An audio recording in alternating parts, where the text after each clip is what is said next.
Yo, YouTube, what's up with your boy, Sports and Fitness Rants? I'm back, guys. Click that like button. Subscribe to my channel. What's up, y'all? Welcome back, guys. Welcome back. Got another great video for you guys today. As usual, you guys know the deal on this channel. It's all about the facts on this channel. It's all about setting the record straight, stopping the narratives, stopping them from rewriting the history. That's what it's always been about in this channel, and you guys get that, man. The real basketball fans understand what we're doing here. We are standing up and stopping this nonsense. We won't allow us to stand any longer. We will not. So I want to thank everybody out there, man. Everybody across the world, everyone across the states has been supporting my channel. It means a lot to me, guys. I am truly, truly humbled by all the support, guys. You really guys don't have any idea how much it means to me, man. It really does, guys. So much respect to all you guys out there. I want to send a special thanks out to my man, James Williams, for the super thanks. Once again, James Williams, man, I'm truly humbled by the support, man. Much respect. Thank you, man. It means a lot, man. I want to send a special shout to Blaine Almeida. I hope I'm saying your name right, Blaine Almeida, man. Much respect to you for sending the super thanks. Thank you very much, man, for your continued support. It means a lot to me. I want to send a thanks out to all the people in my membership, man. Ken S., Matthew Butcher, my man, James Williams. Much respect to all you guys, man. It means a lot, man. Shout to George Bryce, Hayden Phoenix, Lizard Lounge, Stan, everybody, man. Thank you guys, man. Much respect, man. Bookie Allen. And in this video, we're going to speak about LeBron James and the failure of the LeSystem. That's right. That's what we're going to talk about in this video. The failure of the LeSystem. That's right, ladies and gentlemen, because it's been a failure in his career. And you guys know what to do, man. Turn the volume all the way up. Hit that play button. Remember, these videos are for educational purposes. And let's roll. So, yes, guys, shout out to my man, Bookie Allen. He inspired this video about the LeSystem and how it has failed LeBron James. Now, on this channel, you guys know my stance about LeBron James. This has never been personal with LeBron James. It's always been about LeBron James, the basketball player, right? I told you, I do not know him personally. I don't know him as a friend or a father or a husband. None of those things. I judge LeBron James based off of what I see on the video footage of him being a basketball player. I judge his basketball career and the way that he's carried himself, right? The way he's conducted himself. And I told you I don't respect him. I do not respect his basketball career. I don't do it. But I've also told you guys on this channel that, in my opinion, LeBron James should at least be 6-4 in the NBA Finals, maybe even 7-3 in the NBA Finals. And one of the reasons I tell you guys is that if he allowed his teammates to play in an actual system, a real basketball system, maybe like a triangle or whatever the case may be, right? The Princeton offense, whatever it is. If he allowed his teammates to be in a system consistently, right? And build their confidence up, it would have helped them help him. But I've also told you guys on this channel, LeBron James has never allowed his teammates to help him. He never's done this. So all these years in the LeSystem, LeBron James has been inconsistent because LeBron James himself is inconsistent. So if you're running an offense, you're running a system, right? Whatever you want to call it, you're running something, and the person that's running this system is inconsistent, then how can your team be consistent? Which is why LeBron James is 4-6 in the finals, because he failed many times, right? He failed his teammates many times, right? And his teammates were never consistent, and LeBron James himself was never consistent because of the LeSystem. Now, let's think about this. When I tell you guys that LeBron James and the LeSystem has been a failure, and I tell you guys that he has not allowed his or hasn't helped his teammates help him, let's think about this now. I've told you guys before how we compare some Michael Jordan, right? And Michael Jordan pushing his teammates in practice. That's where Michael Jordan built his teammates up. It wasn't about the on-court stuff. I told you guys. It wasn't about guys scoring more points per game with Michael Jordan or things of that nature, even though the numbers always pointed to his teammates being better with Michael Jordan. What it was about for Michael Jordan, the Chicago Bulls, his teammates, it was about practice. It was about the confidence that he gave them, the belief that he gave them, right? They had the confidence that Michael Jordan believed in them. Right? So they believed that they can do what Michael Jordan wanted them to.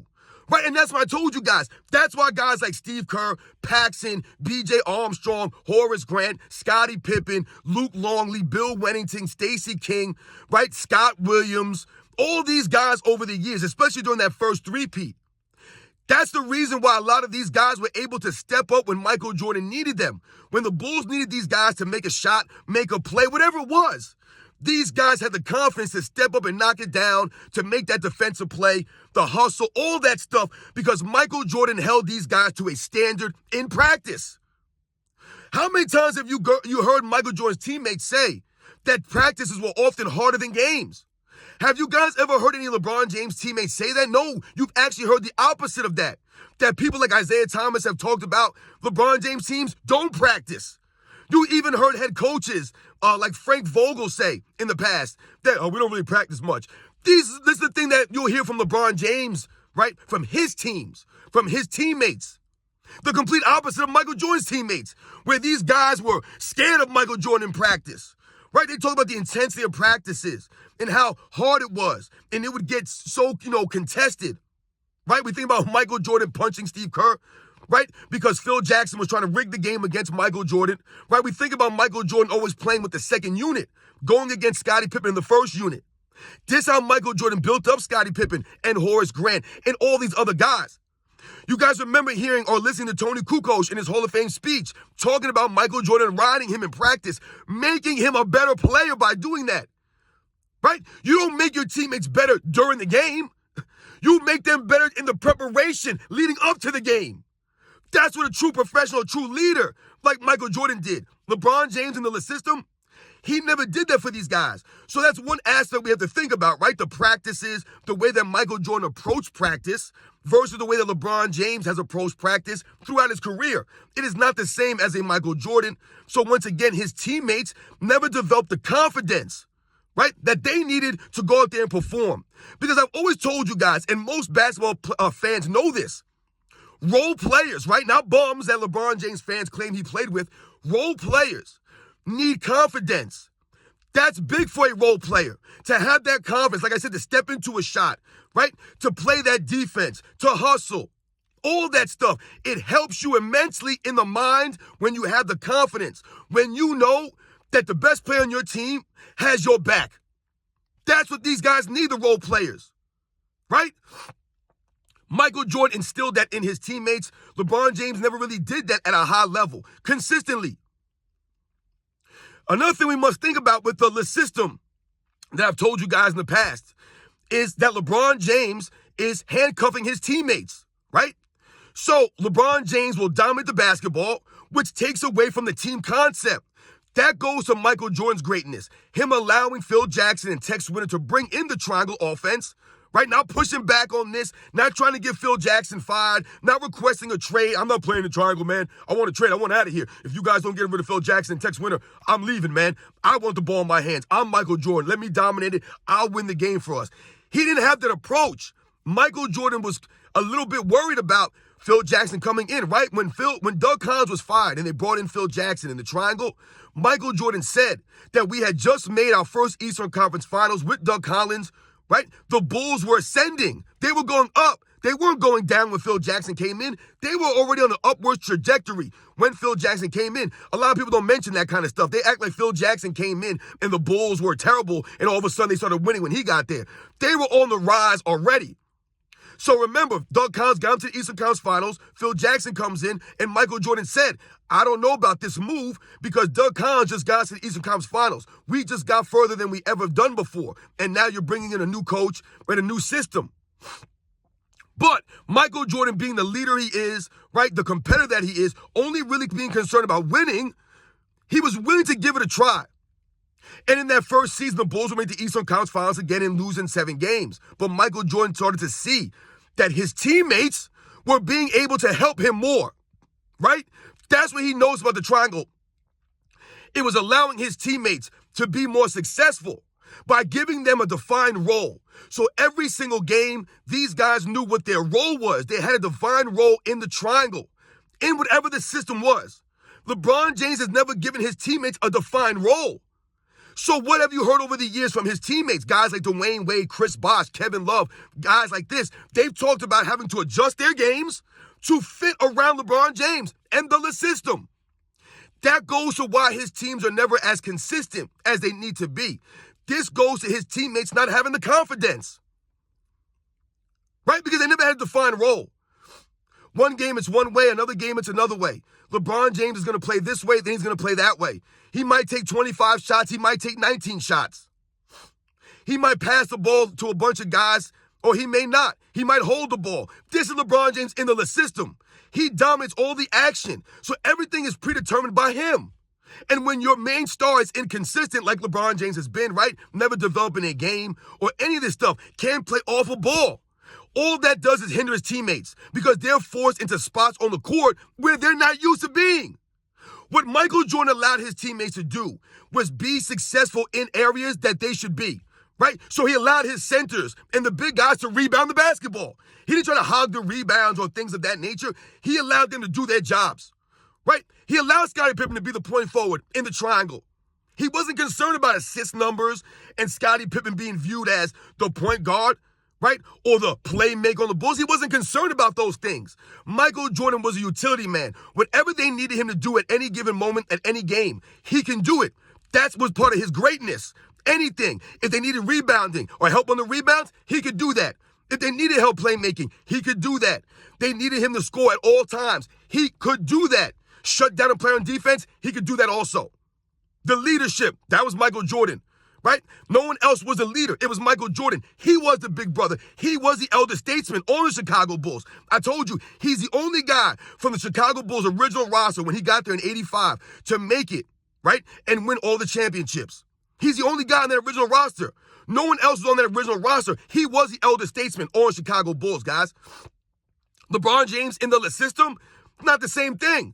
Right? So he's gotten head coaches fired before, right? Because he didn't want to play for these guys, whatever the case may be. Some of these guys wanted to force LeBron James to play in an actual system, right? Guys like Paul Silas, Mike Brown.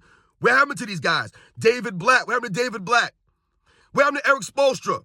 He was trying to get Eric Spoelstra fired in Miami because in Miami, they actually forced LeBron James to work on his game, right? They actually practiced.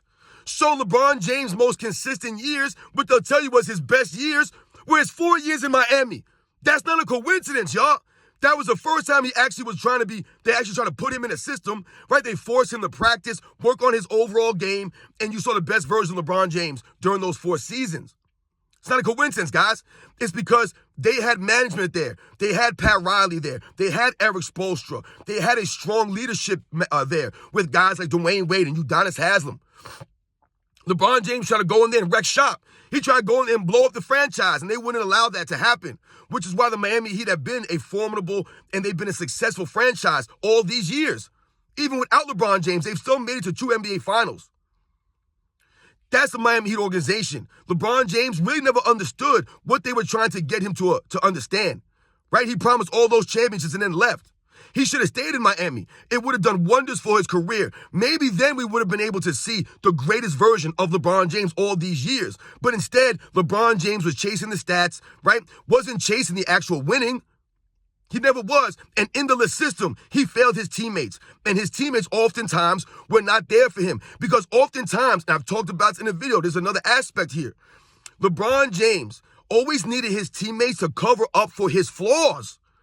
Right? He didn't just need help. He needed guys to cover for him. So they had to get guys to play defense. Right? He needed defensive players on his teams. Right? So anytime that he's won, he's had guys that help him defensively.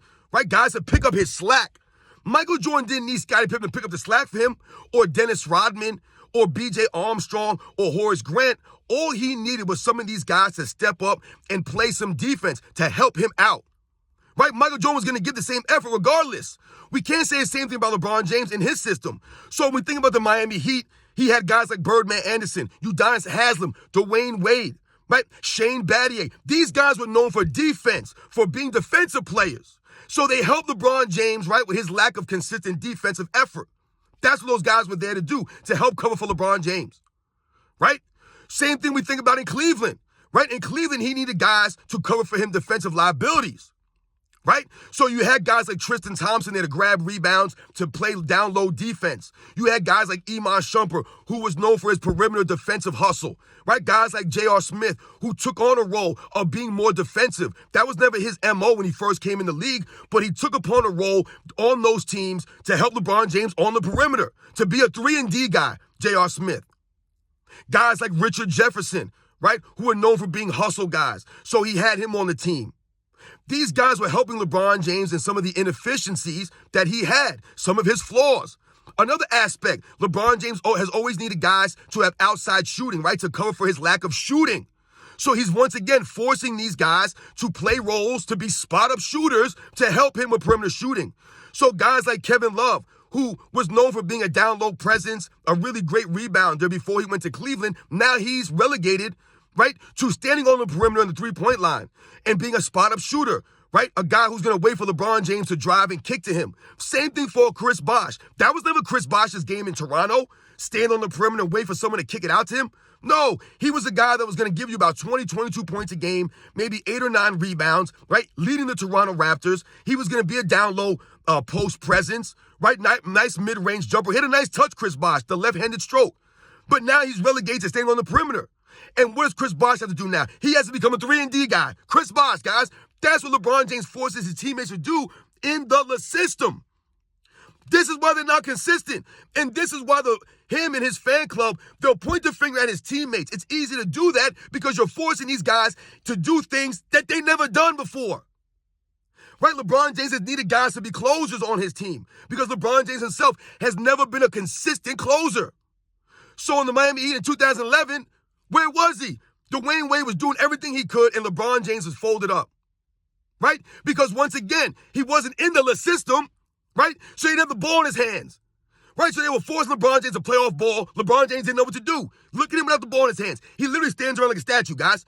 You guys see it. You guys know the deal. I'm not lying about this stuff. This is what we see on the video footage. This is the LeSystem. So what did Dwayne Wade do the next season? He proceeded to watch film on Michael Jordan to learn how to play off the ball to help LeBron James be successful.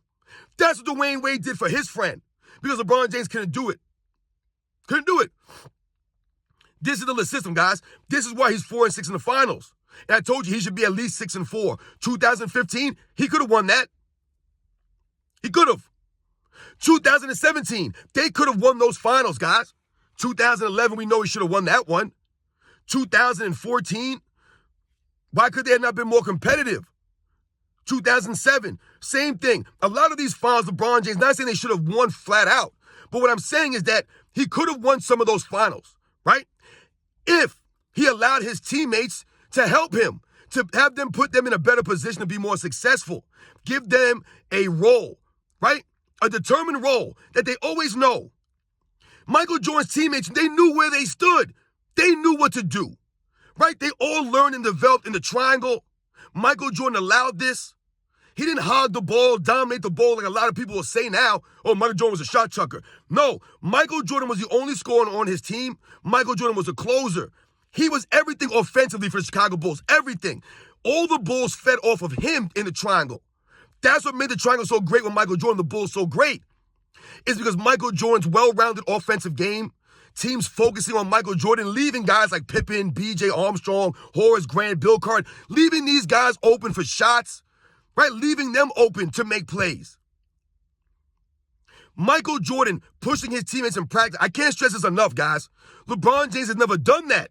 He's never done it continuously at the level of a Michael Jordan, helping his teammates in practice, making them better by building their confidence up, right? Going through the routines, pushing each other. I told you guys, man, Scottie Pippen would try to go at Michael Jordan. Michael Jordan was going at Scottie Pippen. And they said Michael Jordan was ruthless going at Scottie Pippen. And that's why he was built up the way he was. That's why his teammates were battle-tested. They were ready. They were prepared. LeBron James teams, they don't look prepared at the time because LeBron's not listening to the coach. He thinks he's the coach, right? His teammates don't know what to do. They never know what's going to go on. They have to adjust their games. Right, they got to change their style. All this stuff just to play around LeBron in the LeSystem. So that's why he's 4-6 in the NBA Finals, guys. That's a large reason why. Not to mention LeBron James' lack of closing in a lot of these games and a lot of these finals. But LeBron James has never maximized his teammates. He's never made his players better around him. They always say this. LeBron James makes the guys around him better. Yes, the teams are better with LeBron James on them. He's an all-time great. But he's not raising his teammates' abilities. He's not raising them up. He's not making them better. You know, oftentimes you hear LeBron fan club point to the 1994 Bulls, right, and how many wins less wins they had with Michael Jordan gone. And they're like, oh, they only won 2 less games when Michael Jordan left. And they try to point that as a negative of Michael Jordan. But really all that's doing is highlighting Michael Jordan's greatness and the value he gave his teammates, what he taught them. It stuck with them. It wasn't Michael Jordan left and the team fell apart. No, they stayed together. They played in the system. They knew their roles. And they were better because of all the years of Michael Jordan pushing these guys, right? Making them better, building their confidence. LeBron James has never built his teammates' confidence up. They've never been confident. They don't know if they're going to get traded next season. They don't know if they're going to get traded during the season. They never know with LeBron James. Michael Jordan, they always knew where he stood, where they stood with him. He kept it real with them. LeBron James is fake. And the LeSystem has been a downfall of LeBron James in his career.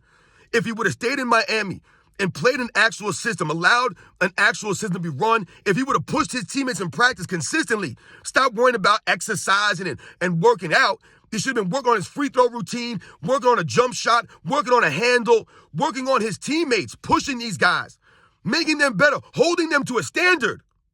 Never did that. Michael Jordan did. And that's a big fan of LeBron James and the LeSystem, guys. You guys know the deal, man. Once again, this is not hate on LeBron James, man. These are the facts here. This is what we watch. And this is what we've heard. LeBron James never practiced like that. His teams didn't practice hard like that. He forced his teammates to fit around him. Those are the facts. He's never maximized his teammates. Michael Jordan has done more with less than anybody in history. He won 6 titles with one guy, Scottie Pippen. Don't talk to me about Dennis Rodman. Where was Dennis Rodman in the year before, in 1995, on the San Antonio Spurs with David Robinson? MVP David Robinson. Where was Dennis Rodman then? How come he didn't carry them? But Michael Jordan gets Dennis Rodman the next season where it would look like he was going to be on the way out of the NBA, and Mike Jordan's on a super team now. No. Michael Jordan made Dennis Rodman better. He was better playing with Michael Jordan. Remember that, guys. Michael Jordan got the most out of his teammates. They were better with him. They were better because of him. He raised their confidence, man. You guys know the deal, man. I'll catch you guys on the next one.